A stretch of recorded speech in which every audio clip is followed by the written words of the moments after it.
क्या आप जानते हैं कि अंग्रेजों के खिलाफ लड़ाई लड़ने वाला पहला शख्स एक मुसलमान था। मुसलमानों ने ही भारत की आजादी के लिए सबसे पहले हथियार उठाए। अंग्रेजों भारत छोड़ो का नारा देने वाला शख्स भी एक मुसलमान था। मुंबई में पैदा होने वाले यूसुफ मेहर अली ने ही 1942 में सबसे पहले इस नारे का प्रयोग किया।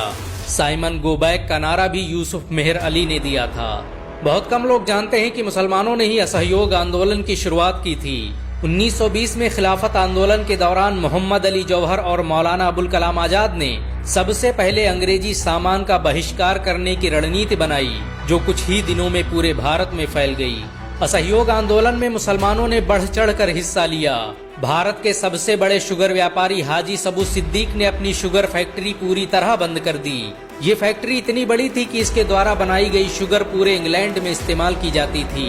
बहुत कम लोग जानते हैं कि बाटा कंपनी भी मुसलमानों की थी, जिसे असहयोग आंदोलन के दौरान एक अंग्रेज ने खरीद लिया था। मुसलमानों ने इस आंदोलन के समर्थन में अपना सब कुछ कुर्बान कर दिया। आपको ये जानकर शायद हैरानी हो कि भगत सिंह का केस लड़ने वाला शख्स भी एक मुसलमान था। बैरिस्टर आसिफ अली ने भगत सिंह का केस तब लड़ा जब कोई भगत सिंह का साथ देने को तैयार नहीं था। अगर शोभा सिंह ने भगत सिंह के खिलाफ गवाही न दी होती तो भगत सिंह फांसी के फंदे पर चढ़ने से बच जाते। इंकलाब जिंदाबाद का नारा देने वाले हसरत मोहानी भी एक मुसलमान थे। उन्होंने ही भारत की आजादी की रूपरेखा तैयार की थी। इतिहासकारों के मुताबिक 1857 में होने वाले विद्रोह में 50,000 से अधिक उलमाओं को फांसी दी गई और लाखों मुसलमान सरेआम कत्ल कर दिए गए। 1857 में दिल्ली से लेकर कलकत्ता की रोड पर कोई ऐसा पेड़ नहीं था जिस पर मुस्लिम उलमाओं की लाशें न टंगी हों। मुसलमानों ने ही भारत की आजादी के लिए पहली जंग लड़ी। मैसूर के सुल्तान हैदर अली और उसके बेटे टीपू भारत की आजादी के लिए शहीद होने वाले पहले शासक थे। मशहूर क्रांतिकारी अशफाकुल्ला खान सबसे कम उम्र में फांसी पाने वाले भारत के पहले व्यक्ति थे। औरंगजेब के शासनकाल में अंग्रेज कभी भारत में दाखिल न हो सके। बहुत कम लोग जानते हैं कि जय हिंद का नारा एक मुसलमान आबिद हसन सफानी ने दिया था। ये नारा आज भी भारतीय सेना और शासकीय प्रणाली में सम्मान स्वरूप इस्तेमाल किया जाता है।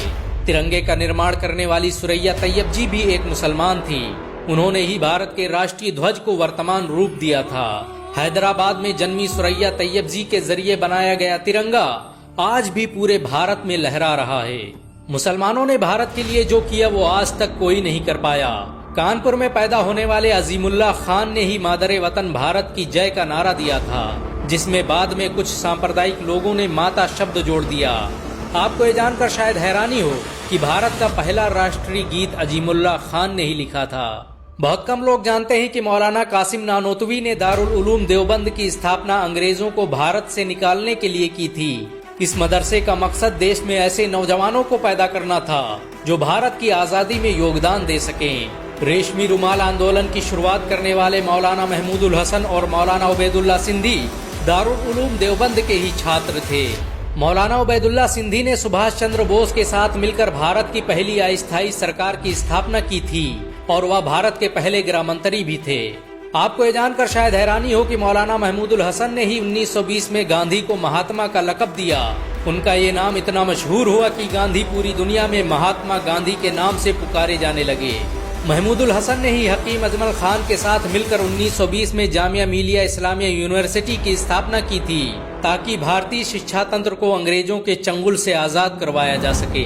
आपको ये जानकर शायद हैरानी हो कि काला पानी जैसी दर्दनाक सजाओं को पाने वाले 90% से अधिक लोग मुसलमान थे। अंडमान निकोबार में आज भी सबसे ज्यादा कब्रें मुसलमानों की हैं। मुसलमानों के अलावा दूसरे लोगों ने काला पानी से बचने के लिए न सिर्फ माफीनामे लिखे बल्कि अंग्रेजों की मुखबरी भी की। मुसलमानों ने ही अंग्रेजों के खिलाफ सबसे पहले हथियार उठाए। 1772 में शाह अब्दुल अजीज ने अंग्रेजों के खिलाफ फतवा देते हुए ऐलान किया कि अंग्रेजों की गुलामी हराम है और हर मुसलमान पर फर्ज है कि वो अपने मुल्क और देश की आजादी के लिए खुद को कुर्बान कर दे। 1857 में होने वाले विद्रोह की प्लानिंग एक मुसलमान मौलवी अहमदुल्ला शाह ने की थी। वो भारत के अकेले इंसान थे जिन पर अंग्रेजों ने 50,000 रुपये का इनाम रखा था। ये रकम इतनी बड़ी थी कि राजा जगन्नाथ ने पैसों की लालच में आकर अहमदुल्ला शाह अब्दाली की मुखबरी कर दी और अंग्रेजों ने उन्हें शहीद कर दिया। बहुत कम लोग जानते हैं कि 1857 में शहीद होने वाले 90% लोग मुसलमान थे। जालियांवाला बाग में जनरल डायर की गोलियों का निशाना बनने वाले अधिकतर लोग मुसलमान थे। भारत की आजादी का नेतृत्व करने वाले संगठन इंडियन नेशनल कांग्रेस के 9 से अधिक प्रेसिडेंट मुसलमान रहे। गांधी जी ने अफ्रीका में जहां वकालत की पढ़ाई की, वो कॉलेज भी एक भारतीय मुसलमान का था और वह जब भारत आए तो उन्होंने आजादी के लिए अली ब्रदर्स के साथ काम करना शुरू किया, जो कि मुसलमान थे। बहुत कम लोग जानते हैं कि 1921 में केरल के मुसलमानों द्वारा अंग्रेजों के खिलाफ लड़ी गई जंग में 3000 से अधिक मुसलमान शहीद हुए और 50,000 मुसलमानों को जेल में कैद कर दिया गया। ये आंदोलन मोपला मुस्लिम आंदोलन के नाम से जाना जाता है। 1942 में शुरू हुए भारत छोड़ो आंदोलन की रूपरेखा मौलाना अबुल कलाम आजाद ने तैयार की थी।